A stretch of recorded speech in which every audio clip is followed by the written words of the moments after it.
2000 giorni dalla celebrazione in Veneto del referendum per l'autonomia era il 18 ottobre del 2017, un processo che con l'alternarsi dei governi che si sono susseguiti da allora ha subito continue frenate e accelerazioni. Di contro l'autonomia è diventata nella sostanza un tema trasversale nel panorama politico pur con differenti declinazioni.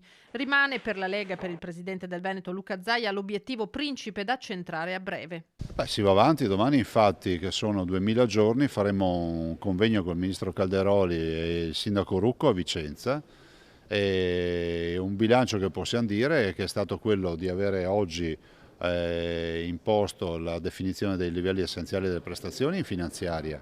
Dall'altro, sempre questo governo ha adottato il disegno di legge della legge di attuazione, verosimilmente nel giro di un anno dovremo pensare già di poter provvedere ad avere le prime materie delegate. Decisamente meno ottimista il segretario regionale del Partito Democratico Andrea Martella, secondo il quale la conta andrà ben oltre i 2000 giorni. Con il rischio che questa autonomia, che invece sarebbe un risultato importante da raggiungere, non venga realizzata. Vedremo che fine farà. Per quanto ci riguarda, come sostenuto in più di un'occasione, l'autonomia è un processo necessario, previsto dalla nostra Costituzione, che deve servire anche alla nostra regione.